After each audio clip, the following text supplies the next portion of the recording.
Hey, greetings from Las Vegas and welcome to week 14 of the pro football season. We got kind of a quirky show for you today. Shakespeare, philosophy, and fishing. We'll also talk some football betting too. Don't worry about it. Beat the Odds starts right now. From our Las Vegas studios, this is Beat the Odds, sponsored by Superbook Westgate Las Vegas.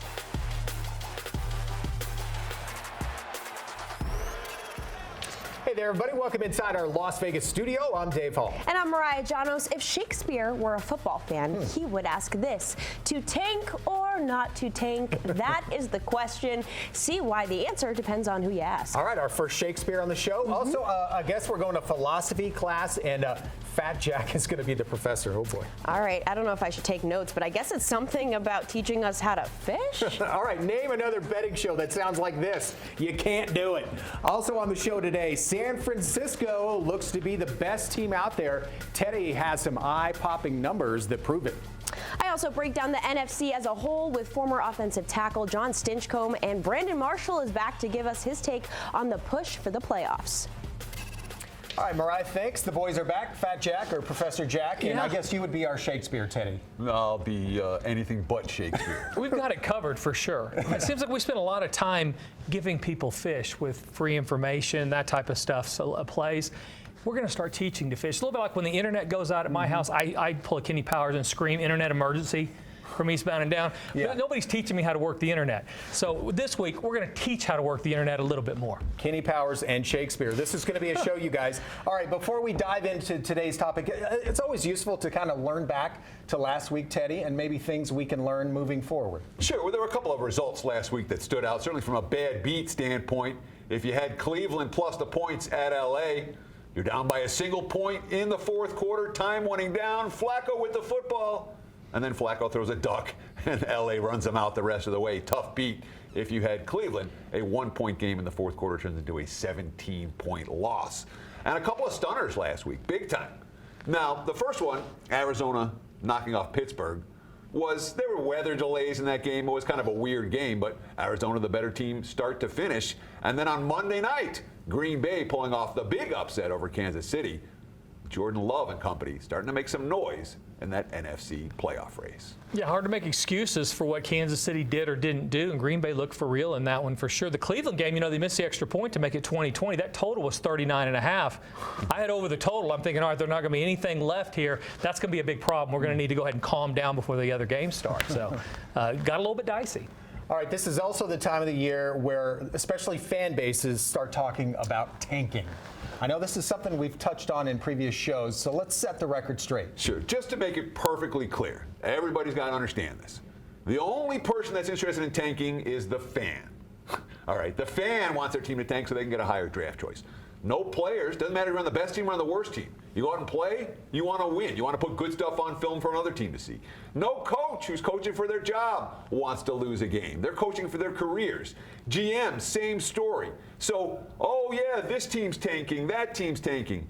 Don't buy it. That's something the talking heads talk about, not something the players in the field are actually trying to do. Yeah, and part of a bigger lesson, you get information that you would enjoy as a fan, and we all got into this at some point because we're a fan of a sport, but being able to compartmentalize the information that you receive at eating wings and having beer running down your throat is not the same information you're going to want to use whenever you're trying to make money, right? So you've got to be able to compartmentalize that. Another example of that are these teams we're going to talk about later in the season, playing for playoff spots versus teams that aren't playing for playoff spots. We somehow as a fan think, all right, well, they're not playing for anything. They're not going to give as much effort. That values the team playing for something. That's not true. It actually might create value the other way. So being able to compartmentalize information that you're going to hear from your friends that have ranch sauce running down their face, and information is going to help you make money, is a big part of being able to make money betting these games. Your friend sounds like slobs, Joe. I got a bunch of them. Yeah, they're not pretty. They do. And why not blue cheese? That's what you want with wings anyway. I'm from the Midwest. We lead in with the ranch. All right, y'all. You know who never tanks? Vegas sports books. Mariah is at the Superbook Westgate Las Vegas with more. Thanks, Dave. I'm here with EVP of Superbook Operations, Mr. Jay Cornegay. Jay, we're already on to week 14, but let's go back to last week, week 13. How did you guys do here at the book? We had mixed results for 13. Thursday night, we had a shootout between Seattle and Dallas. luckily for us, Seattle did cover, but with that type of scoring, that type of game, a lot of money comes in on the over, a lot of the propositions go over, so we end up on the short end. And then we had a lot of favorites come in on Sunday. What saved us, though, the upsets by Green Bay and Cincinnati. One of those teams coming out on top, San Francisco, taking down Philadelphia to put themselves back at the top of the standings. What can you say about this team versus the rest of the field? They're just all around good. I mean, every aspect of a football team, they're very good at. It doesn't matter if it's the offensive line, defensive line, their linebacking core, their special teams. And of course, you got Purdy doing a great job back there when he has time, and especially when he has the lead. He's tremendous. So they're heads above everybody else. Another team on the come up recently in the NFC, Dallas. So with Dallas and San Francisco, how do they compare to the remainder of the NFC? Well, Dallas is an interesting team to look at. They've have some impressive wins over weaker teams. They don't really have a marquee win yet. Each conference right now looks like a three-horse race. So 3 in the AFC stand out and 3 in the NFC stand out. All right, Jay, thank you so much. Dave, we'll send it back to you in studio. Thanks, Mariah. As promised, we're heading back to philosophy class with Professor Jack teaching us how to fish in these shark-infested bedding waters. Plus, Brandon Marshall played on a championship team. See if he thinks anyone can slow down that San Francisco freight train. Before we take a timeout, with 162 yards in Week 13, Tampa Bay wide receiver Mike Evans secured his 10th season with at least 1,000 yards receiving. He becomes the third player ever with at least 10 1,000-yard receiving seasons. Who are the other two? The answer after the break. Beat the Odds is sponsored by Superbook Westgate Las Vegas.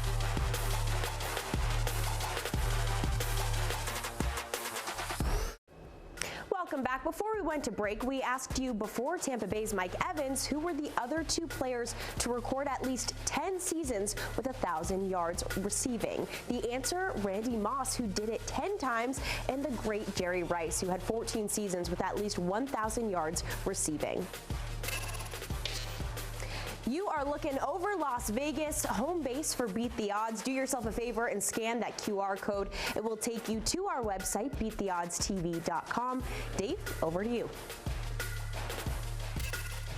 Thanks, Mariah. Let's welcome back in our champ now, Brandon Marshall. As always, Brandon, great to have you here. Okay, so the guys were talking earlier in the show about tanking. We talked about this as well a month or so ago. From a player's perspective, is that ever even a consideration, a thought?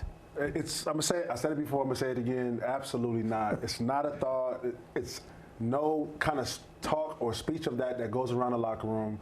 There's no way that players would tank because, first of all, once again, we don't care about the rookies coming in, right? Because they're coming in to take our jobs, right? Yes, so why exactly. would we want to tank for the organization that's going to replace us anyway? So there's no tanking. Nobody ever speaks about that. Right. That's more so maybe a higher up thing. Maybe we don't want to necessarily get into that. But, Or fans. Fans want their teams fans to want to tank, but the players no, because they're going to come in. They're going to draft somebody first or second round, right? And they're going to phase us out. So no way. All right. Well, let's talk about the dominant team in the league right now, San Francisco. They just trucked Philly last week. If this team stays healthy, which is always an if, can anybody beat them?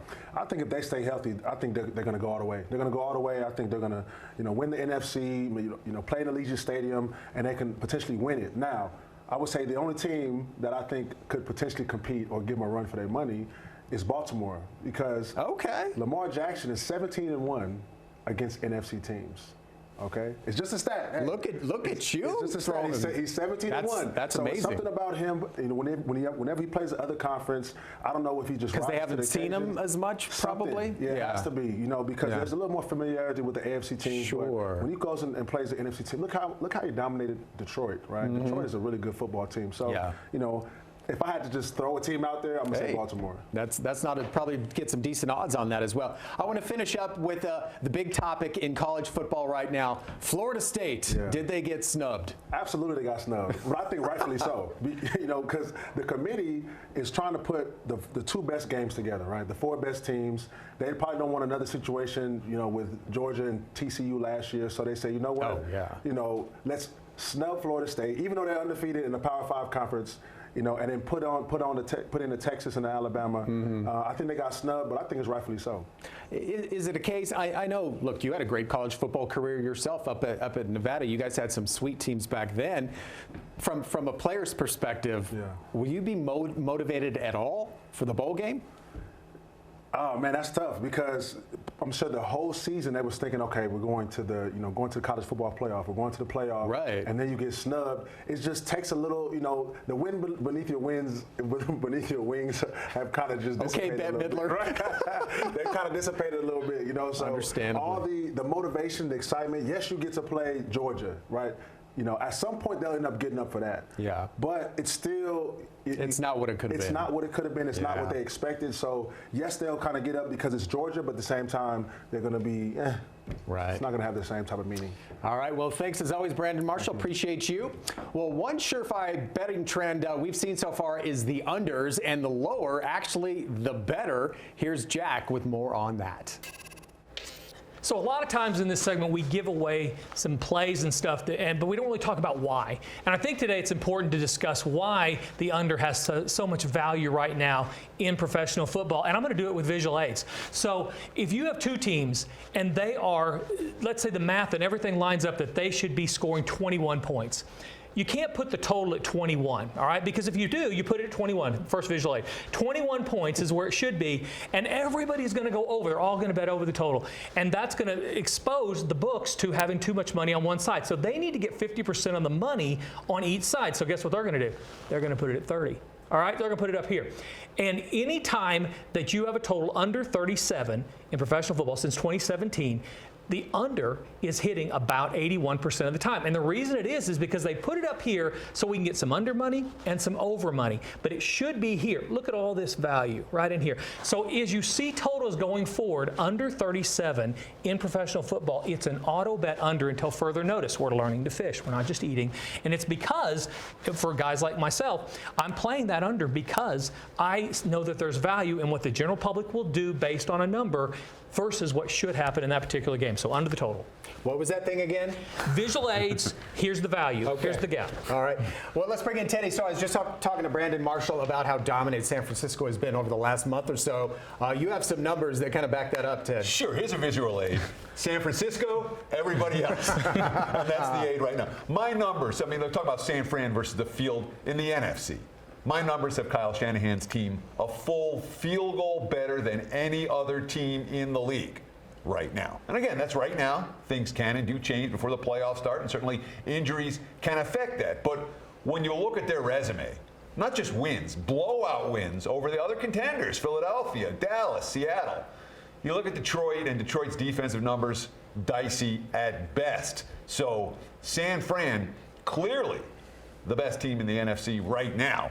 If I'm making an early Final Four prediction, we always talk about KC and KC and KC. I'm going to go San Fran, Dallas in the NFC, Miami, and Baltimore, another team that Brandon Marshall was just talking about, in the AFC.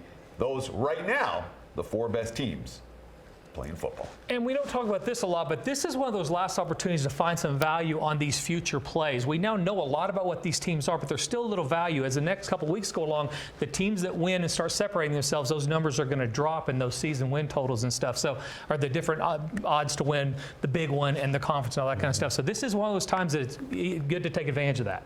Well, speaking of Miami, pro defenses can't stop this man, but apparently these two are going to take their shot. We're talking about Tyreek Hill. Our player prop showdown is next. Before we head to break, with two more long touchdowns in Week 13, Miami wide receiver Tyreek Hill tied electric return man Devin Hester for third most touchdowns of 60-plus yards in league history. Who has more? The answer after the break. You're watching Beat the Odds, sponsored by Superbook Westgate, Las Vegas.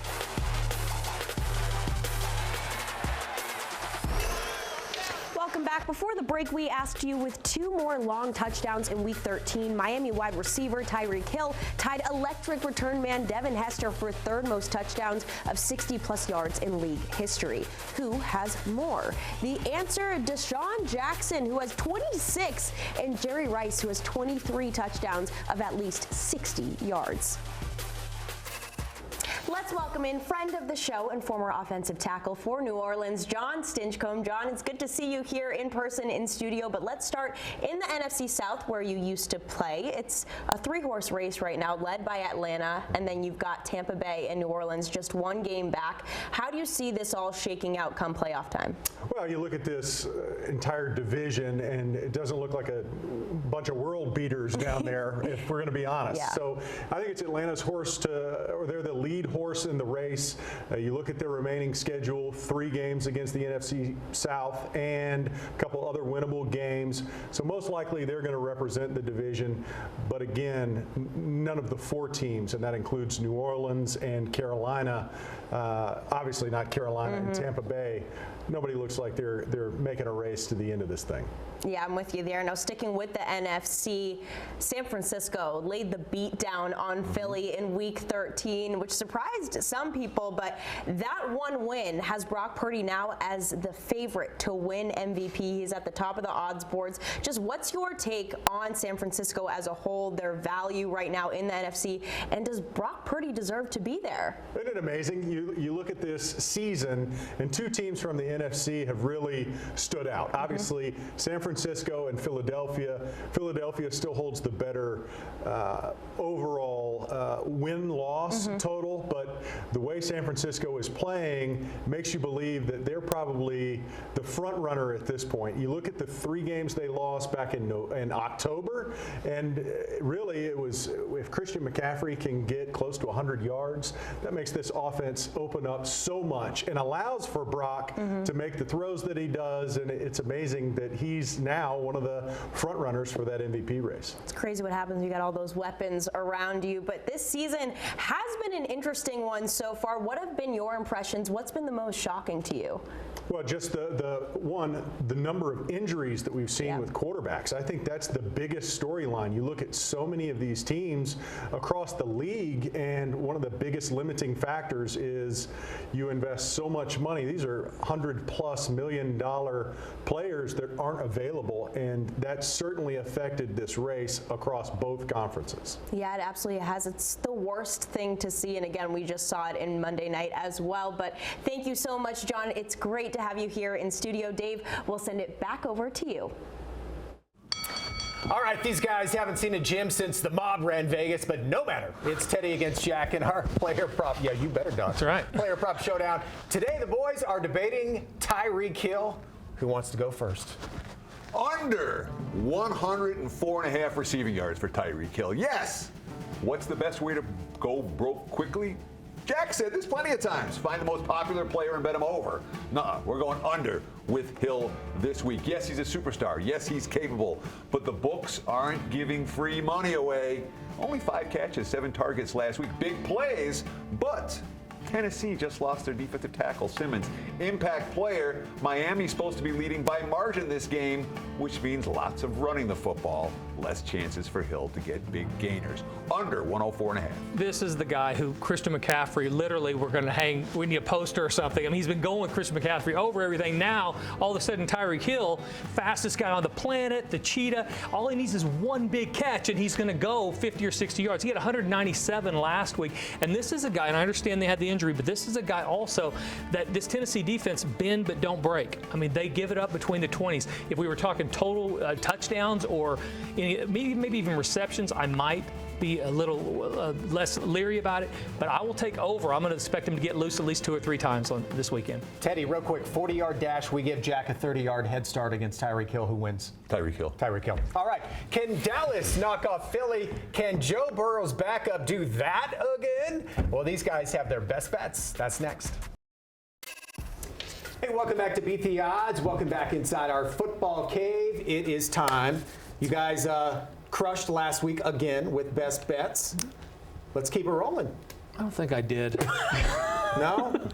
I was going to say your face said something different. Transparency, I don't think I did.